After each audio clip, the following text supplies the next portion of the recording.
Story 1. I like asking, what's something you're passionate about outside of work or school? It usually gets people to open up in a real way. Story 2. What's something you're currently obsessed with? If their eyes light up when they answer, that's a good sign. Story 3.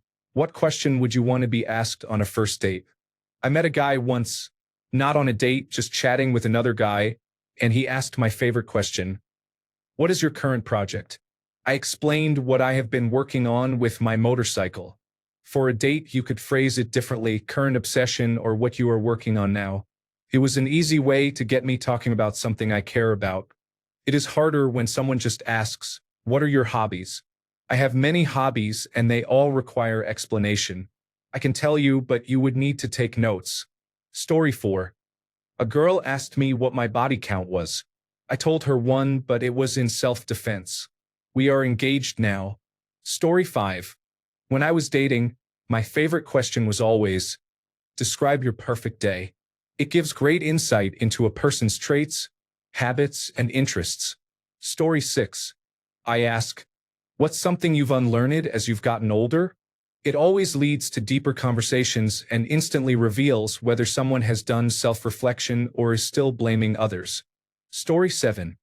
What is your favorite cereal? It always tells me a lot about a person. Story 8. So, have you ever shot a man in Reno just to watch him die? Story 9. Do you like animals? Which ones? I have had negative experiences with people who are opposed to animals. I have heard many say, I wish I could, but I'm allergic, or I like animals, but I do not want to own one. And that is fine. But someone who says, I hate pets, makes me wonder if they lack empathy. Story 10. I usually ask, how do you spend your Sundays? It tells me a lot about someone's vibe without feeling like an interview. Story 11. I asked about his expectations of a partner and his non-negotiables to see whether they were as high as mine. Story 12. Ask the fellas what podcasts they listen to. What fictional character from movies, television, books, and so on do you identify with most? Story 13. I like to ask who their favorite superhero is. It's a fun question, not too nerdy because of the mainstream success of the Marvel Universe, and it gives me a chance to argue with people who don't say Wolverine. Story 14. Asking, what's your most controversial opinion? Can get people to show their true colors quickly. Story 15. Would you like to go to a drum circle? Your weird has to match mine. Story 16. The best advice is not to memorize questions. Instead, have a human conversation. It is not a job interview. Story 17. Sorry, I cannot assist with explicit sexual content. Non-explicit versions suitable for text-to-speech. Have you ever had an uncomfortable encounter with a stranger wearing an overcoat? Story 18. I honestly can't stand getting to know you small talk icebreakers.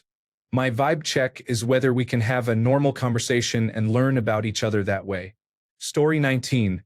Favorite band or artist? Nothing tells me more about whether I would vibe with someone than their music taste. A few artists raise immediate red flags and help me avoid very problematic people. Story 20. I shake my head at almost all of these responses.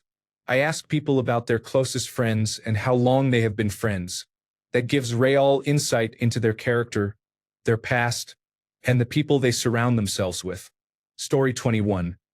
Would you rather fight a chicken every time you leave the house, or an orangutan with a sword once a year?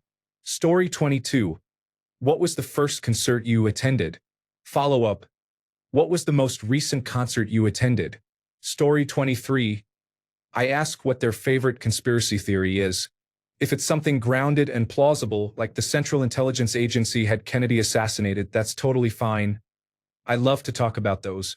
If they say coronavirus disease 2019 was a hoax, or chemtrails, or are anti-vaccine, and so on, the date is over immediately. Thankfully, this has never happened. Story 24. I have always loved asking what the most interesting thing going on in your life is right now. It gives someone an opportunity to speak passionately about something. If someone has nothing to say, it is a clear sign they are not very interesting. Story 25. What are you reading right now? If they do not read, I am out. It is a great conversation starter that leads to deeper discussion. Story 26. It's an obvious one. Ask about their career or what they do for work. How they answer tells you a lot. Most people will say their job, industry, company, or what they sell. Shady people give a deer in the headlights look or hem and haw. For example, my ex did not work. He relied on his parents, who owned a company, and they quietly committed payroll fraud to give him money so he could live off them. His answer about what he did for a living was vague and dismissive.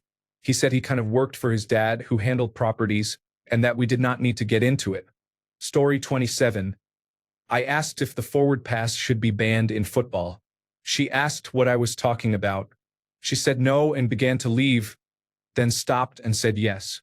She added that the fullback is a position of honor.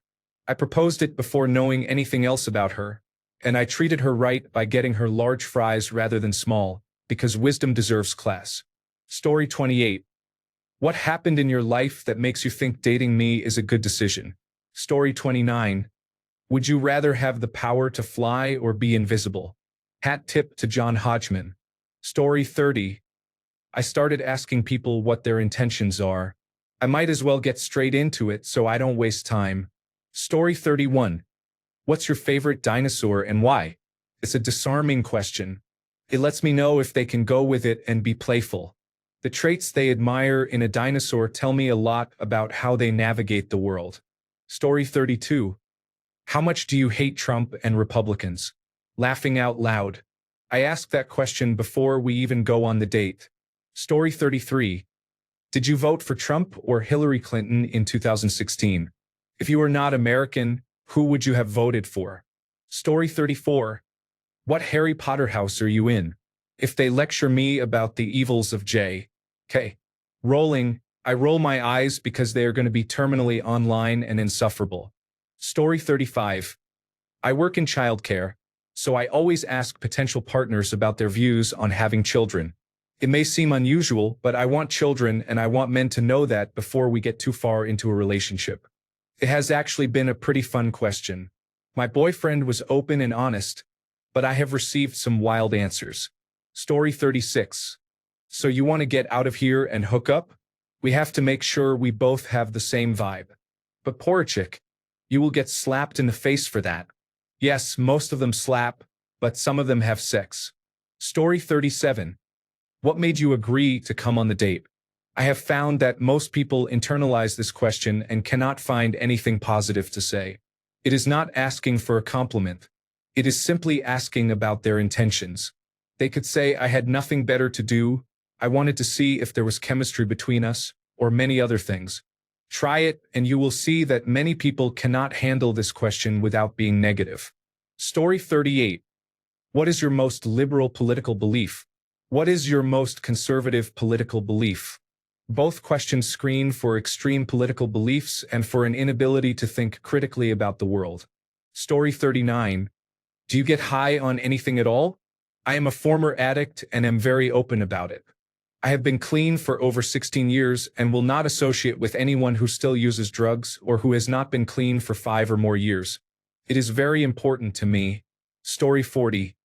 If they ever use the term vibe check in their life, I am out. Story 41. You just got home from work. What are you doing to relax and unwind? Story 42. What is a hobby you are passionate about? What is a perfect day for you? Story 43. I have asked for the top 3 movies, songs, books, or speakers. It gives you a pretty good overall vibe. Story 44. I like to ask about music tastes, hobbies, and how people spend their time alone because it reveals a lot about them. Story 45. It's been a long time since I had a first date, but normally I knew at least the basics about the person before we went out. My go-to question was, what was the last book you read that you didn't have to read? Story 46. I am probably the wrong person to ask, since I have been married for over 20 years, but I like the desert island question. If stranded on a desert island, you can take 3 compact discs or albums and 3 movies with you. Which ones would you bring? It is a good way to start conversations about movie and music tastes. Story 47. Imagine you suddenly had the freedom to be yourself. Tonight was all yours. What would you do? Story 48. This works if they have a dog or cat, but it works best with cats. What is your cat's personality like? People usually describe themselves without any "I'm on a date" bias.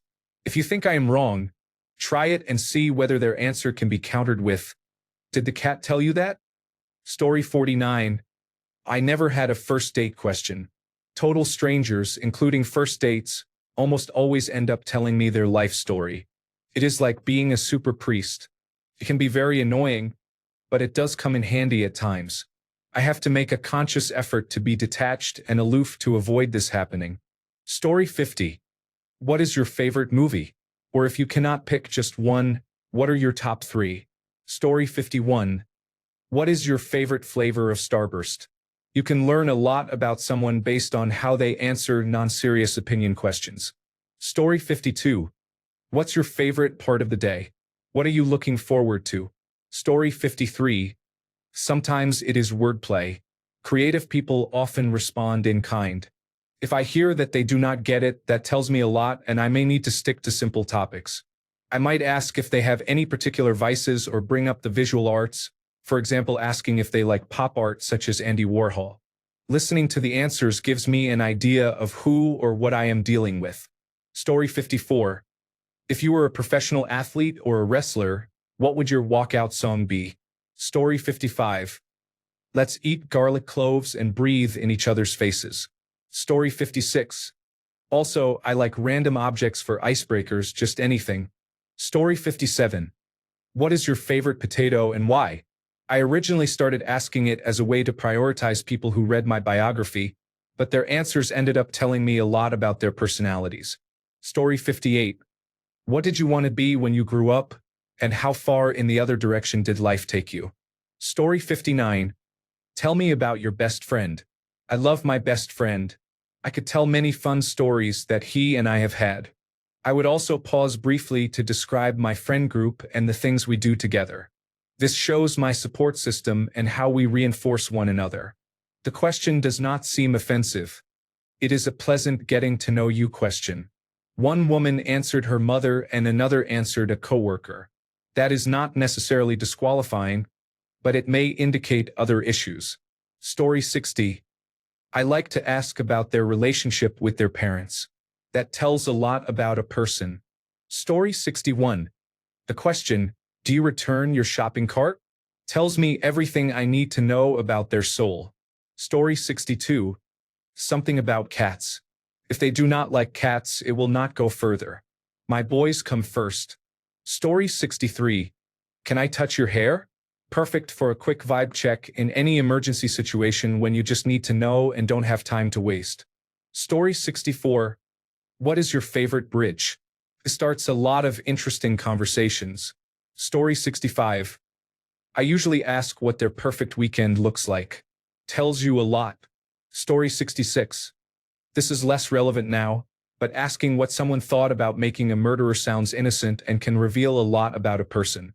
First, you'll quickly judge how obsessed they are with Netflix, and you will gain insight into how they view law enforcement and authority figures, as well as how they react to or seek evidence that contradicts their beliefs. Story 67. I used to ask what a 2 to 3 month period of their life looked like. How many days in that time frame did they spend on hobbies, have family dinners, work overtime or on weekends, meet friends for a drink, or stay in and relax? I think it gives a clearer view of where they focus their time. Story 68. My first go-to question is, what are you passionate about? Story 69. I have found that talking about hobbies and sources of excitement reveals a great deal about a person. If there is not much to discuss about hobbies, ask what a good day looks like for them. The answer reveals their lifestyle and what they value in daily life. Story 70. The entire first date is a vibe check, to be honest. I ask basic questions to get an idea of who the person is and what their life is like. Then ask about their views, beliefs, and goals, and look for hints that might indicate incompatibility. Story 71. I judge people by what and, perhaps more importantly, how they order at the bar. Story 72. Do you like adventure activities? Have you tried scuba diving, trekking, paragliding, or rafting? Story 73. Medjool, Deglet nor Ajwa? Piram, or Burhi, chocolate covered or not. The second selection can be any type. Story 74. I ask about their hobbies or the things they enjoy. Music taste is a good topic. Story 75. Who shot first, Han or Greedo? If the response is a puzzled look, she is not for me. Any other response should be backed up by an explanation. There is a right answer, but I will accept any well-thought-out explanation.